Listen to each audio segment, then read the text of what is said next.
Welcome to my channel. இன்றைக்கி மெதுவடை சாஃப்டாக எப்படி செய்கிறது, முறுமுறுப்பாக இருக்கிறது எப்படி, கலர்ஃபுல்லாக இருக்குது அது எப்படி அப்படின்றது தான் இன்றைக்கி பார்க்க போகிறோம்.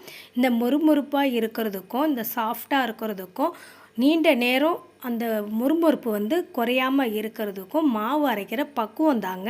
அந்த மாவை எப்படி பக்குவமாக ஊற வச்சு அரைக்கிறோம் அப்படின்றது தான் இன்றைக்கி பார்க்க போகிறோம். பார்க்குறதுக்கு முன்னாடி இந்த வீடியோவை ஸ்கிப் பண்ணாமல் பாருங்கள், அப்போ தான் உங்களுக்கு புரியும். இப்போ இந்த மெதுவடை செய்கிறதுக்கு உளுத்தம்பருப்பு தோல் உளுந்து தாங்க இன்றைக்கி 1 கப்பு எடுத்திருக்கேன். இந்த 1 கப்போட அளவு 250 கிராம் அளவு இருக்கும். இப்போ இந்த உளுந்தை ஊற வச்சு 2 மணி நேரம் கழித்து எடுத்துருக்காங்க. இப்போ இந்த உளுந்தை நல்லா பிசைஞ்சு பார்க்கலாம், ஊறிடுச்சான்னு பாருங்கள். இந்த தோல் விடுற மாதிரி இருக்கும். விட்டுருச்சுன்னா நீங்கள் இந்த உளுந்தை கழுவி தோல் தனியாக உளுந்து தனியாக எடுத்துக்கிட்டு வந்துடலாம். தோல் உளுந்தில் நீங்கள் மெதுவடைக்கு ஊற வச்சு அரைக்கும்போது வடை மாவு நல்லா கிளம்புங்க, நல்லாயிருக்கும். தோல் உளுந்து கொஞ்சம் கழுவுறதுக்கு தாங்க சிரமப்படணும். மற்றபடி தோல் உளுந்தில் செஞ்சிங்கன்னா ரொம்ப உடம்புக்கு ஆரோக்கியத்தை கொடுக்குங்க.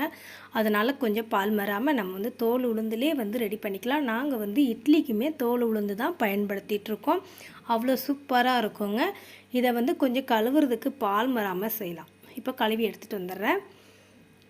இப்போ நல்லா கழுவி இருத்தாச்சுங்க. ஒரு 2-3 தண்ணி ஊற்றி கழுவி எடுத்துகிட்டு வந்திருக்கேன். உளுந்து ரெடி ஆகிடுச்சு. இப்போ இதை அரைக்கலாம். எந்த பக்குவத்தோடு எப்படி அரைக்கிறேன்றதை பாருங்கள். இப்போ கிரைண்டர் ஒன்று எடுத்துருக்கேங்க. அந்த கிரைண்டரில் தண்ணி இல்லாமல் வடிகட்டி உளுந்தை மட்டும் சேர்த்து ஓட்டுவோம். இப்போ தள்ளி தள்ளி விட்டு ஓட்டுங்க. கொஞ்சம் கொஞ்சமாக போடுங்க. உங்களுக்கு அதிகமாக இருக்காமல் இருந்தால் 2 டைமாக கூட போட்டு அரைச்சி எடுத்துக்கோங்க. இப்போ நீங்கள் அந்த உளுந்து கீழே இருக்கும் பாருங்கள், நல்லா தள்ளி விட்டு பாருங்கள். இப்போ ஒரு 1/4 பங்கு நல்லா மஞ்சிருக்கு. இப்போ நல்லா தெரியுதுங்களா? இப்போ இதில் இன்னும் கொஞ்சமாக தண்ணி விட போகிறேன். பாருங்கள் நான் எந்த அளவுக்கு விடுறேன்னு பாருங்கள். சும்மா ஒரே ஒரு 1/4 டம்ளர் அளவுக்கு தான் தண்ணி விடுறேன். விட்டு நல்லா தள்ளி விட்டு ஆட்டிக்கலாம். ஏன்னா 1-2 ஒதுங்கி இருக்கும் உளுந்து. நீங்கள் தள்ளி தள்ளி விட்டு ஆட்டினீங்கன்னா தான் நல்லா பஞ்சு மாதிரி வருங்க மாவு அரைக்கிற பதத்தில் தான் மெதுவடை சாஃப்ட்னஸ் கொடுக்கறது. ரொம்ப நேரம் இருந்தாலும் உங்களுக்கு சாஃப்டாகவும் இருக்கும், எண்ணெய் குடிக்காதுங்க. இப்போ கொஞ்சமாக தண்ணி விட்டு தாங்க நான் ஆட்டிகிட்ருக்கேன். இப்போ நல்லா மஞ்சிடுச்சு. நல்லா பாருங்கள், மாவு நல்லா பந்து மாதிரி பூ போல் நல்லா வந்திருக்கு பாருங்கள். மெதுவடைக்கு ரெடி ஆகிடுச்சிங்க மாவு. இதை வேறு ஒரு பிளேட்டில் இப்போ அள்ளிக்கலாம். ஒரு பாத்திரத்தில் நான் இதை அள்ளிக்கிறேங்க. ஓடும்போதே அள்ளிடலாம், அப்போ தான் நம்ம எடுக்கிறதுக்கும் ஈஸியாக இருக்கும். இப்போ இதே மாதிரி இருக்கிறது எல்லாமே மாவை ஃபுல்லாக வலித்து எடுத்துக்கலாம். எடுத்துகிட்டு கிரைண்டரை கழுவிடலாங்க. அந்த கிரைண்டரை கழுவுன தண்ணி கொஞ்சமாக வச்சுக்கோங்க. ஏன்னா வடத்தை கை நனைச்சி வடை தட்டுறதுக்கு ஈஸியாக இருக்கும். இப்போ மாவு ரெடி ஆகிடுச்சிங்க. இதில் என்னெல்லாம் சேர்க்க போகிறோன்றதை பார்க்கலாம்.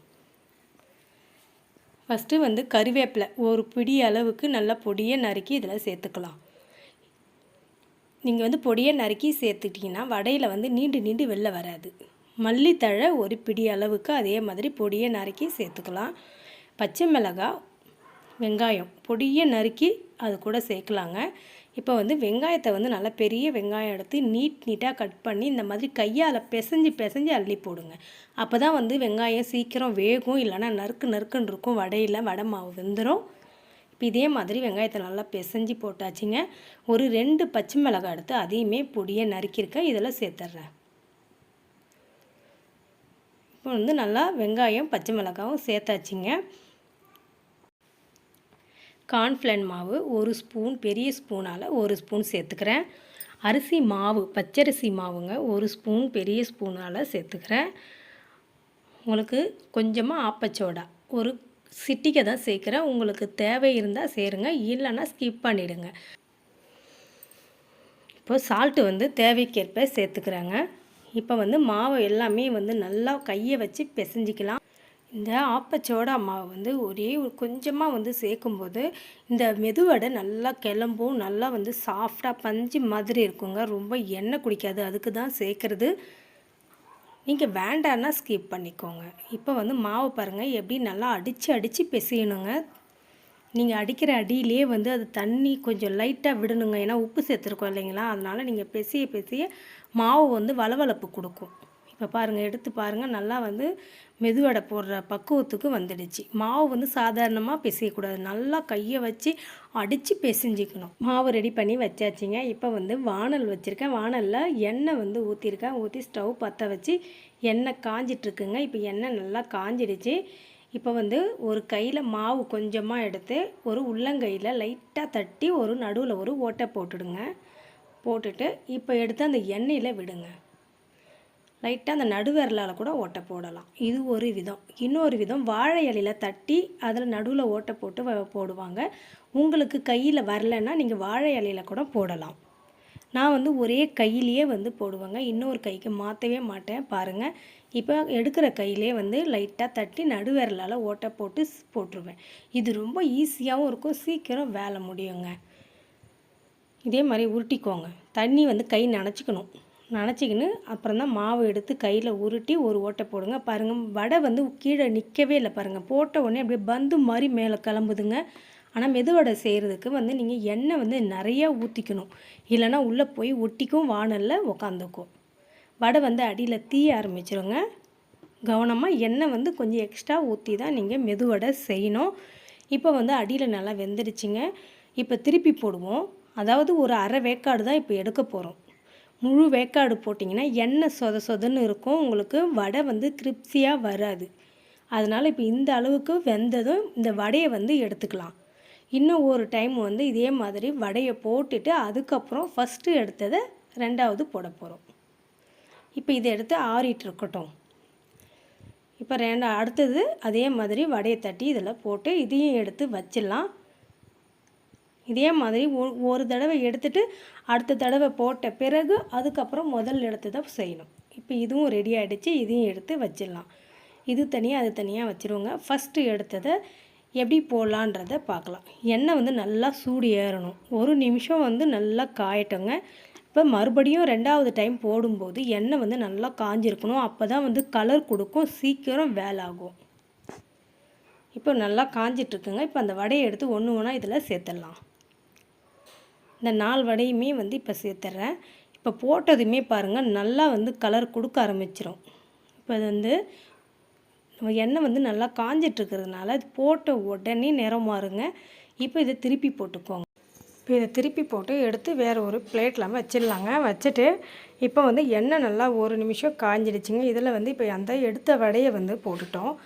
ஃபஸ்ட்டு எடுத்த வடைங்களை இந்த மாதிரி போடுங்க. போட்ட உடனே பாருங்கள் எவ்வளோ நிறம் மாறி இருக்குது பாருங்கள்.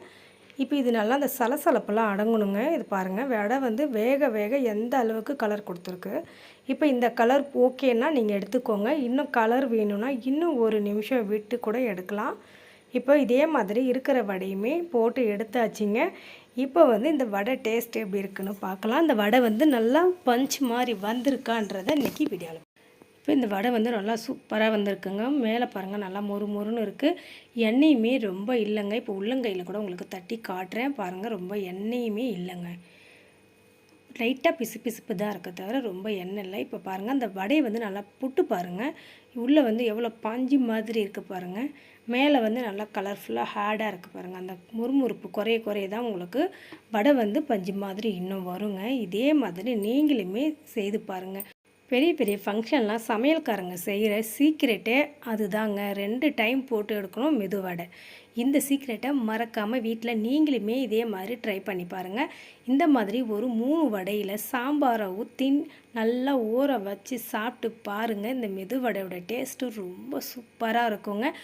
இன்னும் ஒரு சீக்ரெட் இருக்குங்க. அடிக்கடி சாம்பாரில் வடையை போட்டு சாப்பிட்டுட்டு வந்தீங்கன்னா முட்டி வலி கூட வராதாங்க.